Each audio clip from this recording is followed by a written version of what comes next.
Jabir bin Abdullah radhiyallahu anhuma anna Nabi sallallahu alaihi wasallam qala man akala thuma wal basal wal qurath fala yaqrabanna masjidana fa innal malaikata tata'adda mimma yata'adda minul insan. Barang siapa yang makan bawang putih, bawang merah, bawang daun atau sejenisnya. Jadi kalau syarah Umdatul Ahkam itu atau sejenisnya au nahwihima atau sejenis itu. Yang penting yang berbau menyengat. Kenapa? Fa innal malaikata tata'adda. Malaikat yang mencatat kita sholat itu merasa terganggu juga, Pak.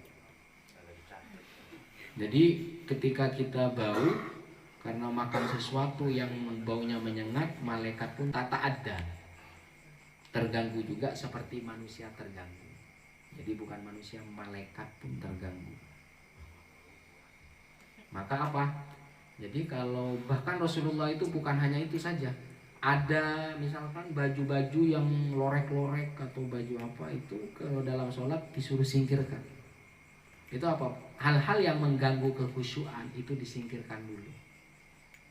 Bau-bauan, pakaian. Jadi makanya kalau kita sholat itu dianjurkan untuk memakai baju putih karena itu kesenangan Rasulullah SAW. Jadi kalau punya baju putih, kalau tidak punya maka pakailah baju yang tidak mengganggu kekhusyuan. Jadi misalkan gambar apa yang Doraemon apa Pokemon yang lain-lainnya itu yang mengganggu pandangan kita. Ya memang kalau kita sujud memang menghadap ke bawah, cuman ketika melihat ke depan itu kan mengganggu. Rasulullah pernah juga begitu. Jadi ketika ada pakaian atau hal-hal yang di sekitar kita sholat mengganggu itu disuruh singkirkan dulu. Itu apa? Menghormati kita ibadah kepada Allah. Hal-hal yang mengganggu kekhusyuan kita, apakah khusyuk itu tergantung yang di luar kita? Ini yang mendukung. Jadi kalau sudah khusyuk mau apa saja sih boleh. Ada orang-orang yang dia khusyuknya berkaitan dengan suara kan? Kalau ada suara keras, khusyuk kita hilang. Ada karena bau. Ketika ada bau yang menyengat, khusyuk kita hilang. Ada yang karena pandangan di depan kita atau di sekitarnya. Itu juga terganggu. Maka itu kan dijaga. Memang iya kekhusyuan ada di dalam diri kita. Mau ada apa saja kalau kita khusyuk memang tidak menjadi hambatan. Tetapi ada orang yang khusyuk tergantung kepada penciuman, tergantung kepada suara, tergantung kepada pandangan di depan. Nah, itu yang harus dijaga. Menjaga kekhusyuan saudara-saudara kita. Bukan hanya menjaga kita khusyuk saja, tetapi menjaga khusyuknya saudara-saudara kita. Nah itu berarti ibadah kepada Allah itu juga memikirkan hablum minan nas seperti yang sudah dijelaskan.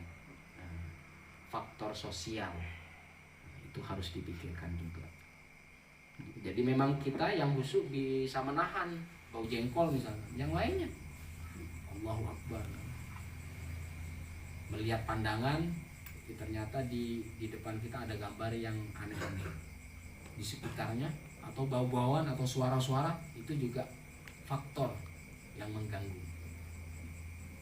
Jadi memang biasakan kita kekhusyuan berawal dari dalam diri kita. Kemudian setelah itu dari pandangan sudah terbebas, dari bau-bauan, kemudian dari pendengaran kita. Pasti ada yang mengganggu. Selanjutnya, An Abdurrahman bin Abi Layla qal laqiyani Ka'ab bin Uzzah ujrah faqala ala uhdi laka hadiyatan. Anna Nabi sallallahu alaihi wasallam kharaja alaina faqulna ya Rasulullah qad 'allamana Allah kaifa nusallimu 'alaika wa kaifa nusalli 'alaika. Ada sahabat yang diajarkan tentang bagaimana bersolawat dan bersalam kepada Rasulullah. Ini berkaitan dengan tasyahud ya Pak.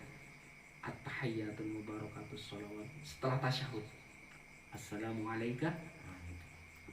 Faqulu Allahumma sholli ala Muhammad wa ala ali Muhammad kama shallaita ala Ibrahim innaka Hamidum Majid. Wa barik ala Muhammad wa ala ali Muhammad kama barakta ala Ibrahim innaka Hamidum Majid. Itu yang ada di tasyahud ya. Yang panjang di tasyahud akhir atau tahiyat. Ada tahiyat pertama dan tahiyat akhir. Seperti itu ada namanya sholawat ke Rasulullah sama sholawat ke Nabi Ibrahim. Kama barokta ala Ibrahim innaka hamidum majid.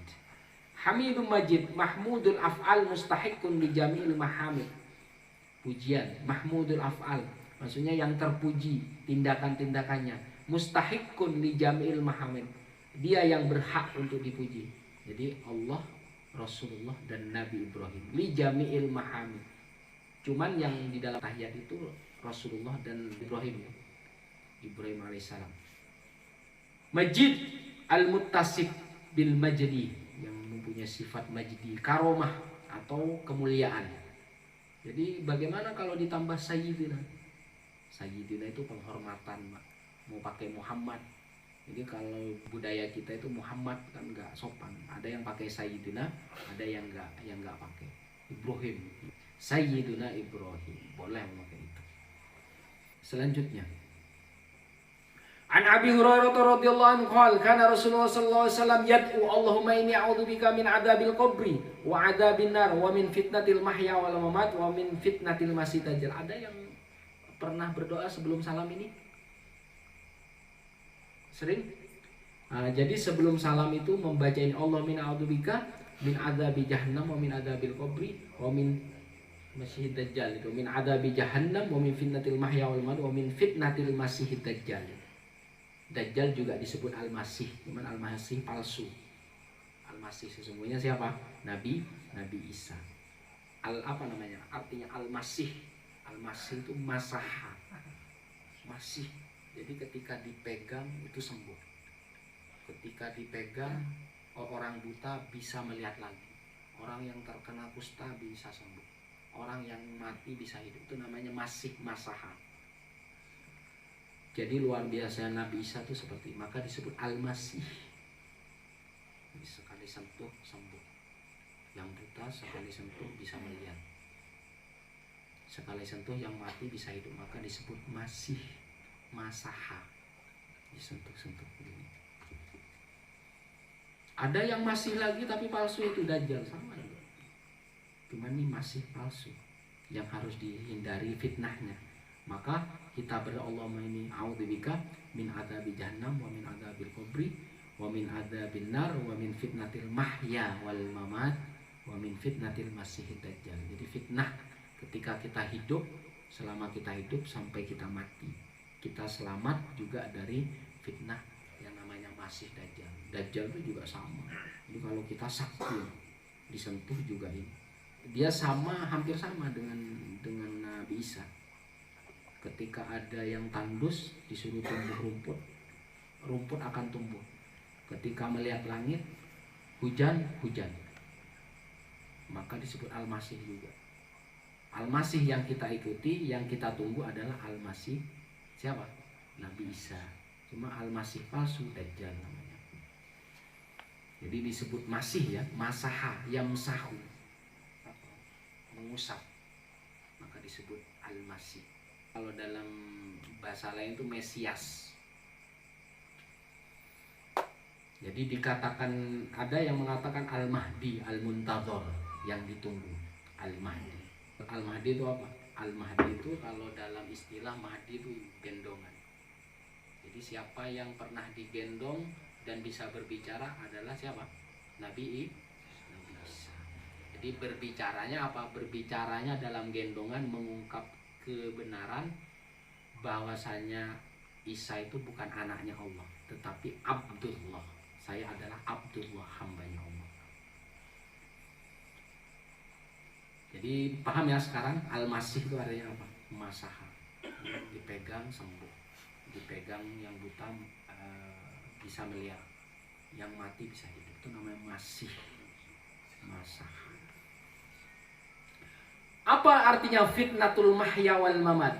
Ma yu'radu lil insan muddata hayatihi minal iftinan bid dunya wa indal mauti wa ba'dal mauti. Jadi terbebas, fitnah itu keburukan. Fitnah itu bisa sesuatu yang buruk atau cobaan yang tidak kita kehendaki, itu fitnah selama hidup. Bahkan fitnah kita dijauhkan dari fitnah sebelum kita meninggal, sakaratul maut. atau sesudah meninggal. Itu kita menghindari itu, atau kita meminta perlindungan kepada Allah agar terhindar dari fitnah-fitnah itu. Fitnah itu intinya sesuatu yang tidak kita sukai, keburukan, atau misalkan kita dicemarkan nama baik kita, itu bagian dari fitnah yang bukan sebenarnya. Kita dijauhkan selama hidup kita, menjelang mati, bahkan setelah mati.